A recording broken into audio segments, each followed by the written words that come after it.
إلا بالله العلي العظيم. أعوذ بالله السميع العليم من الشيطان اللعين الرجيم. بسم الله الرحمن الرحيم. الحمد لله الذي لا يبلغ مدحته القائلون ولا يحصي نعماءه العادون ولا يؤدي حقه المجتهدون الذي لا يدركه بعد الهمم ولا يناله غوص الفتن الذي ليس لصفته حد محدود ولا نعت موجود ولا وقت معدود ولا أجل ممدود. فطر الخلائق بقدرته ونشر الرياح برحمته وابتدى بالصخور ميدان أرضه. ثم الصلاة والسلام على النبي الأمي المكي القرشي الهاشمي الأبتهي ابتهامي مولانا مولا الثقلين محبوب رب المشرقين والمغربين جد الحسن والحسين نبي القاسم محمد.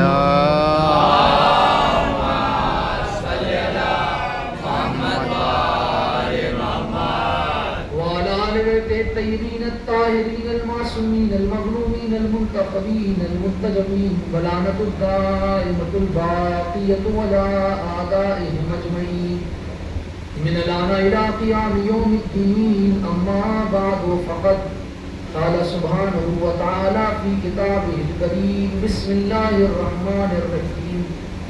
إنا أرزنا الأمانة على السماوات والأرض والجبال فأبين أن يحملنها وأشفقن منها وحملها الإنسان إنه كان ظلوما جهولا.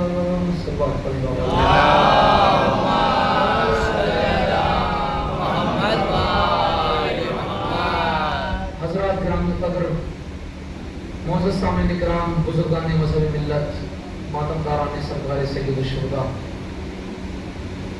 آپ حضرات مسلسل مجالس حائزہ برپا کر رہے ہیں اور فرامین اہل بیت اور مطالب شرعیہ سے اپنے اذہان عالیہ کو مستفیض کر رہے ہیں.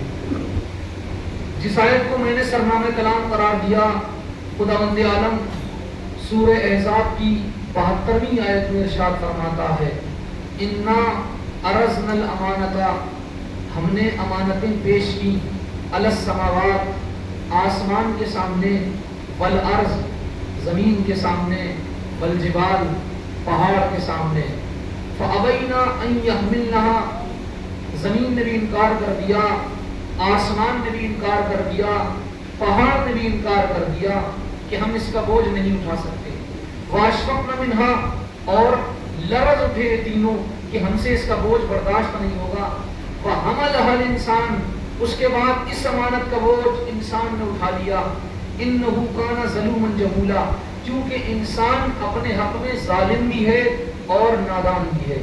یہ عزیزان محترم ترجمہ تھا قرآن مجید کی آیت کا جو میں نے آپ تک پہنچا دیا. اب وہ کون سی امانت تھی جس کے لیے اللہ یہ کہہ رہا ہے کہ نہ زمین بوجھ اٹھا پائی، نہ آسمان اس کا وزن اٹھا پایا، اور نہ پہاڑ اس کے وزن کو برداشت کر پایا. عزیزو، اگر آپ اس امانت کے بارے میں بہت تفصیلات سے پڑھیں گے تو آپ کو تاریخ میں ملے گا کہ یہ امانت کوئی ایسی چیز نہیں ہے جسے دیکھا جا سکتا ہو، بلکہ یہ امانت صرف اور صرف ولایت آل محمد ہے، کہ آل محمد کی ولایت ایک ایسی چیز ہے جسے نہ آسمان اٹھا پایا، نہ زمین اٹھا پائی، اور نہ پہاڑ کی ہمت تھی کہ وہ اٹھا سکے.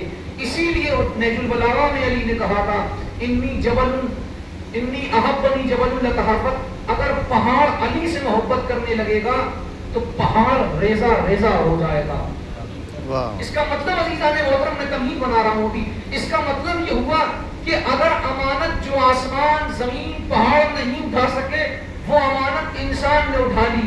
اب جب انسان نے اٹھائی اس کا مطلب انسان کی قیمت آسمان سے زیادہ ہو گئی، انسان کی قیمت زمین سے زیادہ ہو گئی، انسان کی قیمت پہاڑوں سے زیادہ ہو گئی. تو جب انسان انسان کی اتنی قیمت ہو گئی تو کچھ نہ کچھ تو بات ہوگی جو اللہ نے انسان کو اتنا قیمتی بنا دیا.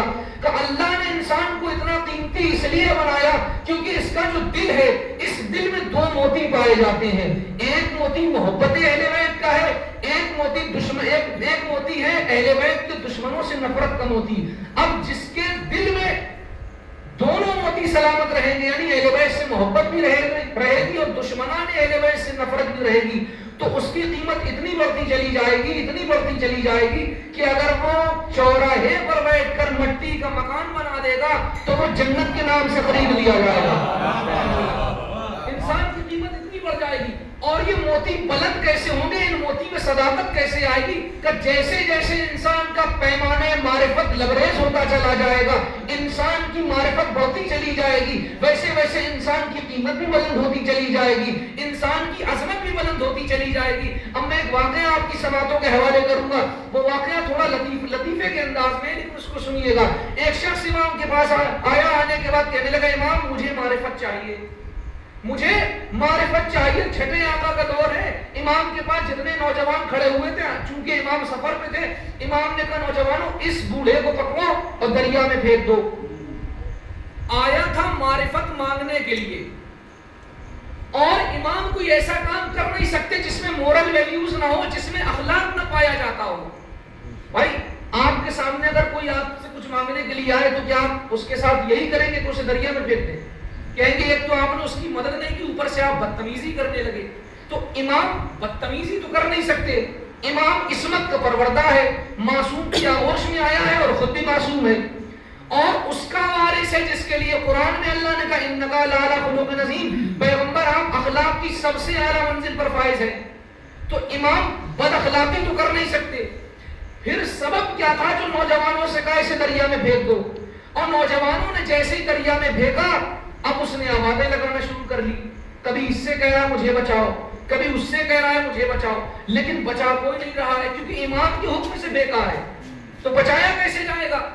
جب بہت زیادہ پریشان ہونے لگا, امام نے کہا اسے باہر نکالو. دریا سے باہر نکالا گیا. جب پورا جسم سوکھ گیا, امام نے کہا دوبارہ اسے دریا میں ڈال دو. دوبارہ دریا میں ڈالا گیا. پھر اس نے آوازیں لگانا شروع کی.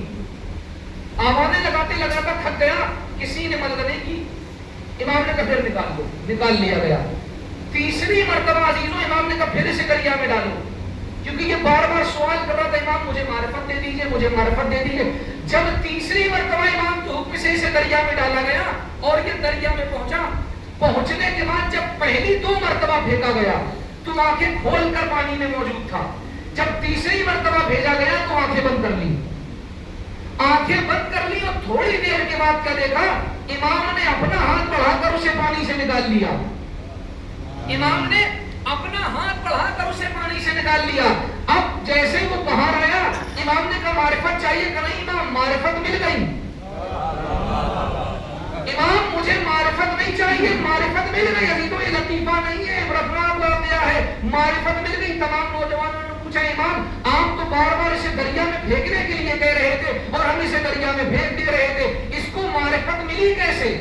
امام نے کہا جسے ملی ہے اس سے سوال کرو. اب اس سے سوال کیا گیا کہ بھیا آپ کو معرفت کیسے مل گئی؟ آپ معرفت مانگنے کے لیے آئے تھے. امام نے کہا اسے دریا میں ڈال دو, اور وہ بھی ایک بار نہیں 3 مرتبہ دریا میں ڈلوا دیا. آپ کو معرفت کیسے مل گئی؟ اس نے کہا جب مجھے پہلی بار پھینکا گیا, اس سے ہمارے نوجوان سبق لیں گے, جب پہلی بار پھینکا گیا میری آنکھیں کھلی ہوئی تھی, ہر صحابی نظر آ رہا تھا. کبھی اس سے مدد مانگ رہے تھے, کبھی اس سے مدد مانگ رہے تھے, کبھی اس سے مدد مانگ رہے تھے. دوسری مرتبہ دریا میں پھینکا گیا, پھر میں نے مدد مانگنا شروع کی. کبھی اس صحابی سے مدد مانگی, کبھی اس صحابی سے مدد مانگی. لیکن جب تیسری بار پھینکا گیا مجھے سمجھ میں آ گیا, محتاجوں سے مدد مانگ کر دیکھ لیا, محتاجوں سے مدد مانگ کر کے دیکھ لیا, کسی نے کوئی مدد نہیں کی. کہ جب تک آنکھیں کھلی ہوئی تھی ہر محتاج نظر آ رہا تھا, لیکن ادھر آنکھیں بند کی. اب دائیں جانب بھی امام نظر آ رہے تھے, بائیں جانب بھی امام نظر آ رہے تھے, سامنے بھی امام نظر آ رہے تھے, پشت کی طرف بھی امام نظر آ رہے تھے. اس لیے میں نے اس سے لو لگائی جو حقیقت میں مدد کر سکتا تھا. بھیا یہی بتانا ہے, ہمارا نوجوان پریشان ہے, کسی کی نوکری نہیں لگ رہی ہے, کسی کی بیماریاں اچھی نہیں ہو رہی ہیں, کسی کی روزی میں اضافہ نہیں ہو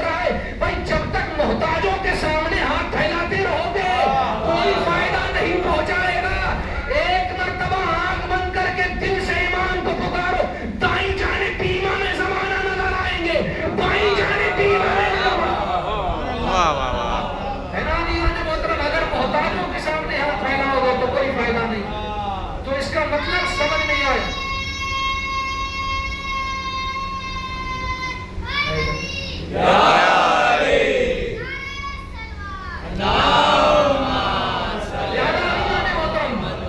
محتاج کے سامنے ہاتھ پھیلاؤ گے تو کوئی فائدہ نہیں، ایسے کے سامنے ہاتھ پھیلاؤ جو محتاجوں کی جھولیوں کو بھر دیتا ہے، جو اسلام کے دامن میں بیزر کو بھیجتا ہے روزر بنا کے نکال دیتا ہے، جو فارس کے سلمان کو بھیجتا ہے سلمان محمدی بنا کر بھیج دیتا ہے۔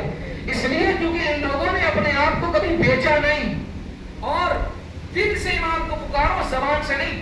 زبان والوں پہ ہم بھروسہ نہیں کرتے، کبھی زبان کے یا علی میں دھوکہ بھی نہ کھائیے گا کہ فلاں صاحب کی زبان سے یا علی کا نعرہ نکل رہا ہے، کہ فلاں صاحب یا علی بڑا بلند نعرہ لگاتے ہیں، بڑی آواز میں یا علی کہتے ہیں، بہت تیز نعرے حیدری لگاتے ہیں۔ نہیں، زبان پہ دھوکہ نہ کھانا، اس لیے کیونکہ اگر زبان سے نعرے حیدری اور یا علی کہنا ایمان کی دلیل ہوتی تو پھر اس کے لیے کیا کہیں گے جس نے 70 بار کہا علی نہ ہوتے تو میں ہلاک ہوتا۔ تو سمجھ میں آیا، زبان پہ بھروسہ نہیں، دل بتائے گا۔ چونکہ آپ حضرات نے بہت مجلسیں سنی ہے، میں نے پڑھی بھی خوب ہے، اس لیے آواز بھی زیادہ ساتھ نہیں دے رہی ہے جیسے میں پڑھنا چاہ رہا ہوں، لیکن پھر بھی مطالب آپ تک پہنچا رہا ہوں۔ تو سمجھ میں آیا، زبان پہ بھروسہ نہیں، فلاں صاحب، اور پیشانی پہ بھی بھروسہ نہیں کہ فلاں صاحب نماز بہت پڑھتے ہیں۔ روایات اٹھائیے، روایات میں ملے گا مستحبات نمازیں زیادہ تر اپنے گھر میں پڑھیے، واجب پڑھیے صرف مسجد میں، تاکہ ایسا نہ ہو تم لمبی لمبی نمازیں پڑھنے کے بعد اس گھمنڈ میں آ جاؤ کہ ہم سے اچھی نمازیں کون پڑھتا ہے، ہم سے زیادہ نمازیں کون پڑھتا ہے۔ اسی لیے اسلام نے کہا مستحبات زیادہ تر گھر میں انجام دو، تاکہ تمہارے گھر میں بھی عبادت کی خوشبو پیدا ہو جائے۔ کہیں ایسا تو نہیں مسجد میں جانے کے بعد تم اللہ اللہ کر رہے ہو اور گھر میں تم نے پورا شیطان والا سیٹ اپ بنا کر رکھا ہوا ہے، لہٰذا دونوں جگہ۔ اسی لیے زبان پہ بھروسہ نہیں، دل سے بھروسہ کرنا ہے۔ اب میں چند فضائل کے مطالب آپ تک پہنچاؤں گا قرآن مجید سے۔ قرآن مجید میں اللہ نے جب اپنے محبوب کو پیدا کیا اور اپنے بچے زیادہ مجمع ہے، آواز میری آپ تک پہنچ رہی ہے، جب اپنے محبوب کو اتارا تو کیا کہا؟ الم یجد کا یتیمن فآوا، اے میرے محبوب کیا تم نے نہیں پایا کہ جب تم یتیم تھے تو اس نے تمہاری پرورش کی؟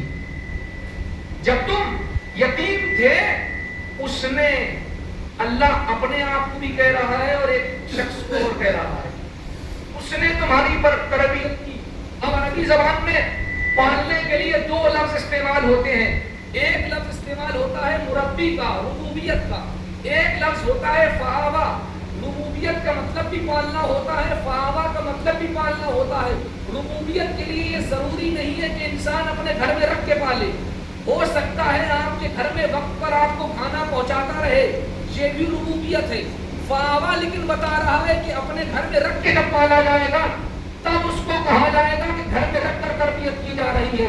اللہ نے محمد سے یہ نہیں کہا کہ تمہاری ربوبیت کی گئی، تمہاری تربیت کی گئی، بلکہ اللہ نے محمد سے کہا الم یجد کا یتیمن فآوا، کیا تم نے نہیں دیکھا کہ اس نے تمہاری تربیت کی؟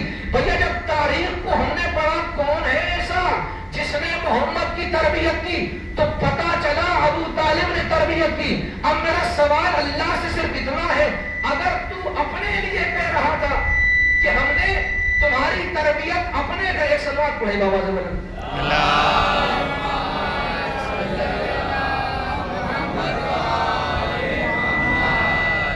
ایک اور نعرے صلوات پڑھے۔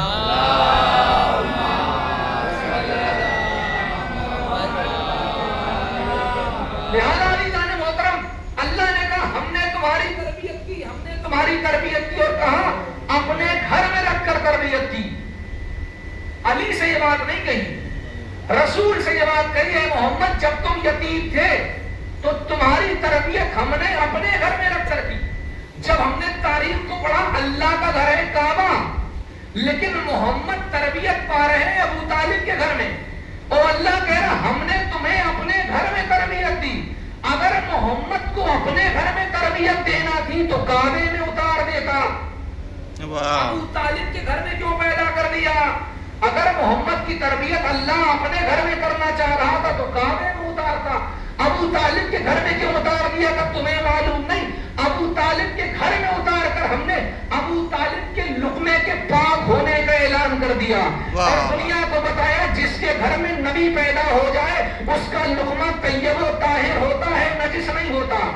پڑھنے والے جب محمد کو ابو طالب کے گھر میں اتار دیا اور اعلان کر دیا کہ ابو طالب کا لقمہ پاک ہے، تو پھر علی کو کعبے میں کیوں اتارا؟ جب رسول کو ابو طالب کے گھر میں اتار دیا، سب کو پتا چل گیا ابو طالب کا کھانا پاک و پاکیزہ ہے، تو علی کو اپنے گھر میں کیوں اتارا؟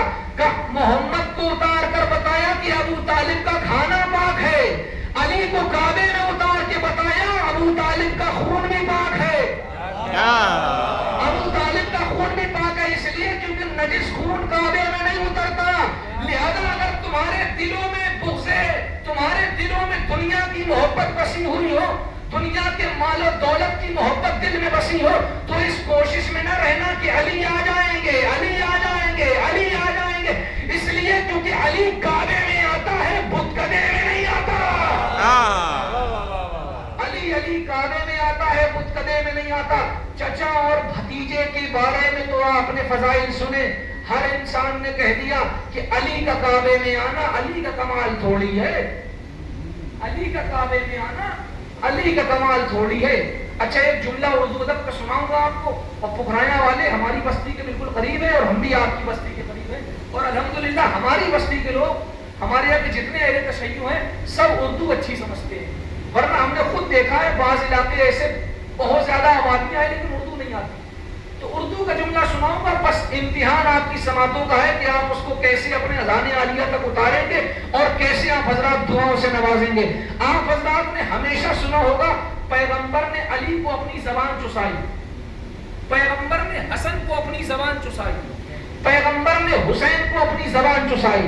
اب میرا سوال ہے جھوٹے راویوں سے، جھوٹے مورخین سے، جھوٹے محدثین سے کہ مجھے جھوٹے سے جھوٹی روایت دکھاؤ جس میں پیغمبر نے علی، حسن اور حسین کے علاوہ کسی کو زبان چسائی ہو۔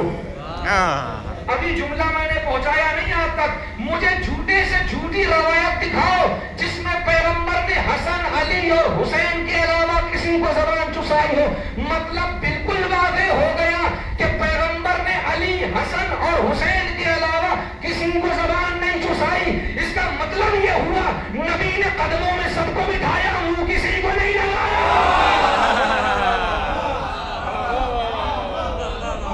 نبی نے قدموں میں سب کو بٹھایا، منہ کسی کو نہیں لگایا۔ یہ ہے امتحان محترم حضرات نے اپنی سماعتوں کا امتحان بھی دے دیا اور ایسے کامیاب ہو گئے جیسے ابراہیم کامیاب ہو گئے تھے، ہے نا؟ پیغمبر نے تو اعتراض یہ ہوا علی کا کعبے میں آنا علی کا کمال تھوڑی ہے، وہ تو رسول نے لعاب دہن چسایا تھا اس لیے علی اتنے باکمال ہو گئے۔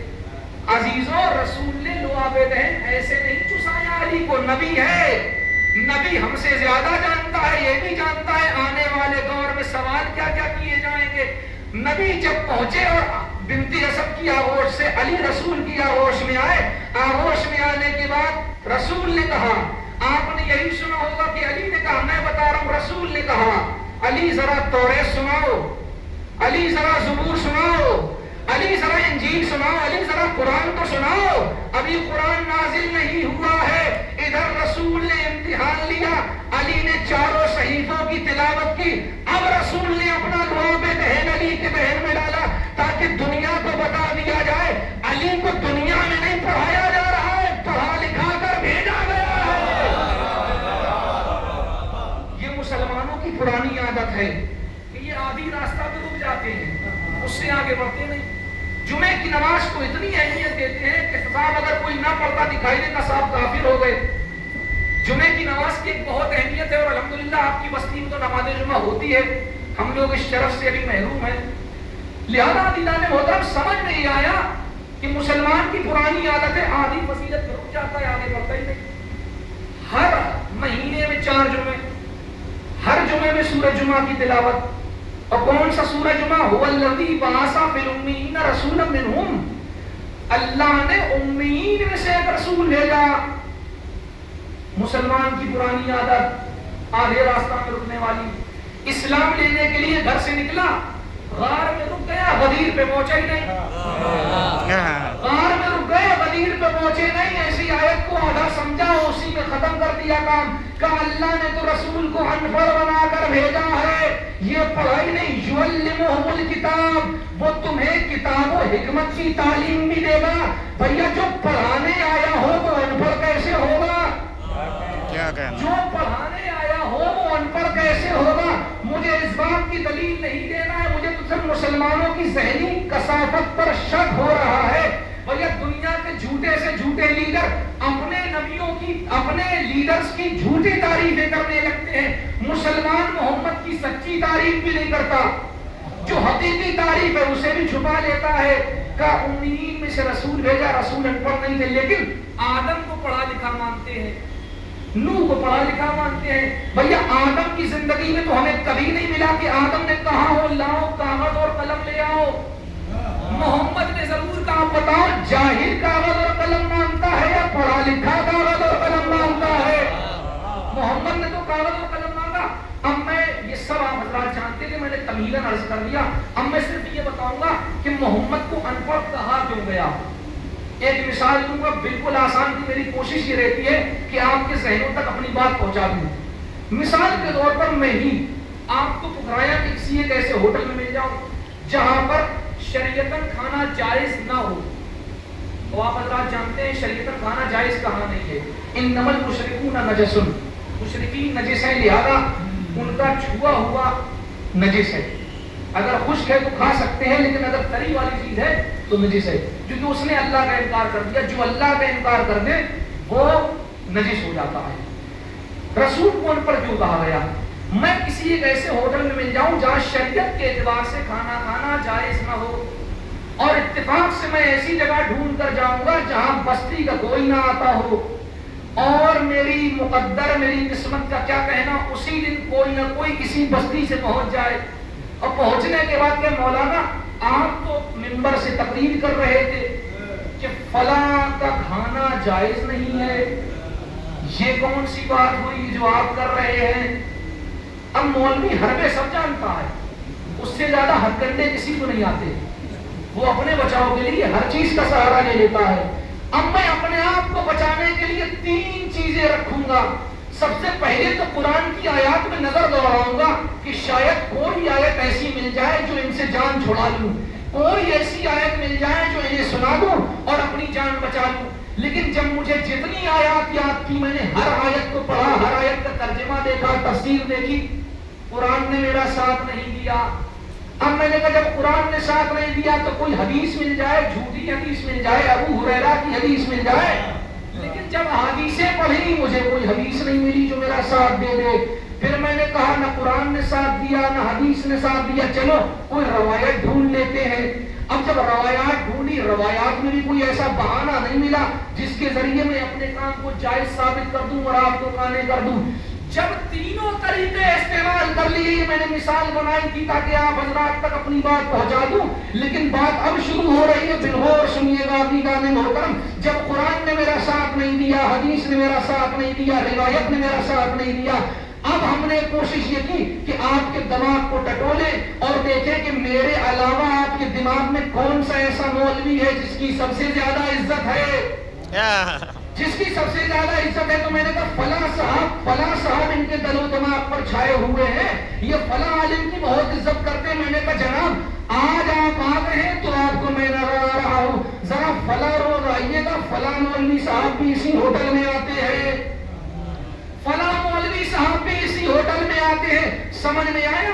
انسان کی یہ عادت اور فطرت ہو چکی ہے، جب وہ اپنے دامن کے داغ چھڑا نہیں پاتا ہے تو کوشش کرتا ہے دوسرے کے دامن پہ داغ لگائے تاکہ کوئی اسے ٹوکنے والا موجود نہ ہو۔ یہی ہوا تھا جب مسلمانوں نے دیکھا کہ خلافت کے دامن پہ ان پڑھ ہونے کا داغ لگا ہے تو محمد کو ان پڑھ کہہ دیا تاکہ دنیا اعتراض نہ کر پائے کہ نبی تو پڑھے لکھے تھے پر خلیفہ جاہل کہتے ہیں۔ یہ ہے مسلمانوں کا حق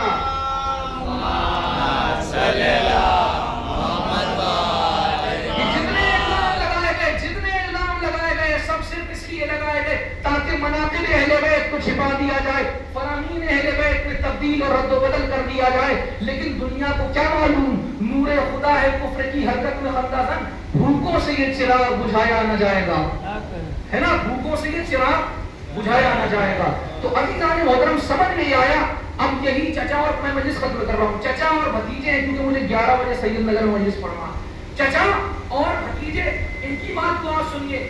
یہ بات ایسی تھی کہ ایک یہودی نے دعوت نامہ دے دیا، آئیے آپ ہمارے یہاں کھانا کھانے آئیے گا، نام جانتے ہیں، چچا کا نام ابو طالب، بھتیجے کا نام محمد۔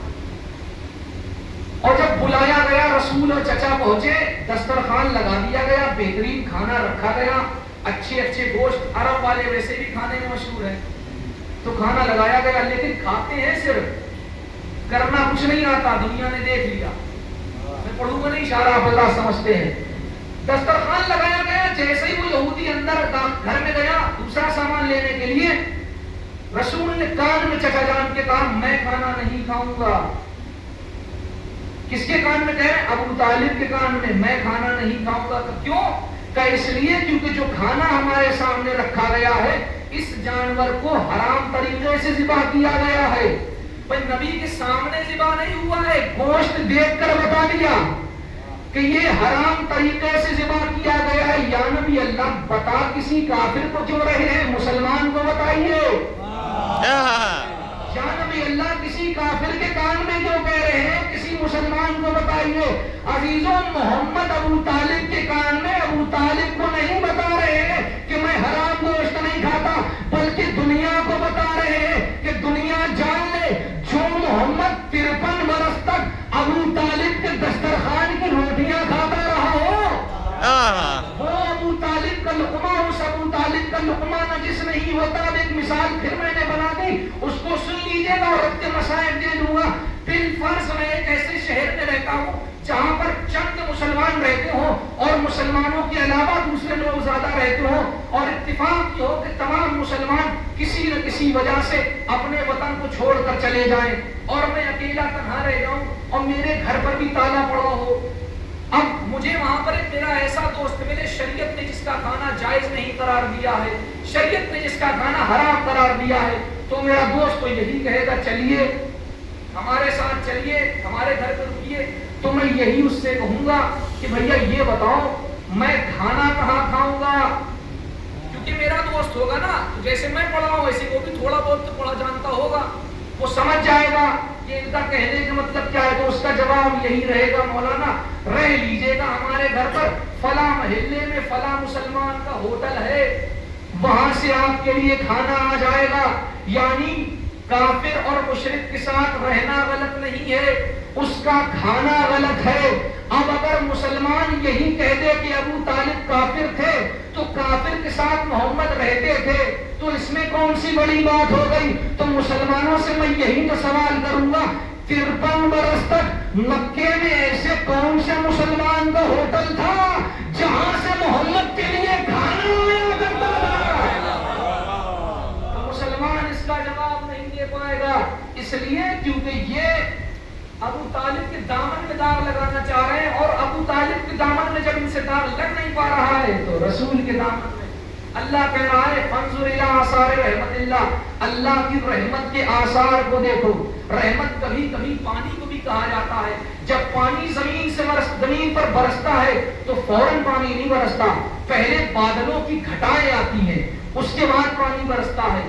یعنی اللہ کہنا چاہ رہا ہے کہ جب پانی رحمت بن کر آتا ہے، رحمت کے آنے سے پہلے کچھ نہ کچھ حالات نمودار ہوتے ہیں جو ہمیں انڈیکیشن دیتے ہیں، جو اشارہ کرتے ہیں کہ بادل کی گھٹائیں آ گئی ہیں، اب رحمت گرنے والی ہے۔ تو بھیا یہ تو مجازی رحمت ہے، مسلمانوں کو مجازی رحمت یاد رہی، وما ارسلناک الا رحمتا للعالمین یاد نہیں رہا۔ جیسے پانی گرنے سے پہلے مجازی رحمت کی صورت میں بادل امڑنے لگتے ہیں، ویسے رحمت للعالمین کے آنے سے پہلے اللہ نے ابو طالب کو اتار دیا۔ جاؤ ابو طالب ذرا مکے کا معائنہ کرو کہ حالات بہتر ہیں، تبھی میں اپنے نبی کو بھیجوں، اور اسی وجہ سے کسی اور کے در پہ نہیں، ابو طالب کے در پہ اتارا۔ یہ وہی در ہے جس پہ ایک وقت میں ستارہ اتارا جائے گا، جس گھر پہ بیٹھے بیٹھے اشارہ ہوگا تو سورج پلٹ کر چلا آئے گا، چاند آسمان دو ٹکڑوں میں بدل جائے گا. عزیزوں یہ علی کا کمال تھوڑی نہ ہے, یہ تو علی کا حق ہے. اللہ جب امام سے پوچھا گیا مومن کا حق کیا ہے, کا مومن کا حق یہ ہے کہ پیڑ کو اشارہ کرے تو پیڑ چلتا چلا آئے. مومن کا حق کیا ہے, کا حق یہ ہے مومن اشارہ کرے تو پیڑ چلتا چلا آئے. تو جب مومن کا اتنا حق ہے تو امیر المومنین کا کتنا حق ہوگا. مومن اپنے اشارے پہ پیڑ چلائے تو سمجھ میں آ جاتا ہے, امیر المومنین اپنے اشارے پہ سورج کو چلائے تو سمجھ میں نہیں آتا. ایسے ہی ستارہ جب آیا تھا نا علی کی طرف نہیں اترا, بہت بعد میں اترا. پہلے چھت کے قریب پہنچا, وہاں سے دوسرے کی چھت کے قریب پہنچا, تیسرے کی چھت کے قریب پہنچا. یہ گھوم رہا, کس در کو اترنا ہے ستارے کو خبر ہے, دشمن کو جلانے کے لیے گھوم رہا ہے. تو یہ فضائل و مناقب اہل بیت انسان چاہے جتنا چھپانا چاہے چھپا نہیں سکتا.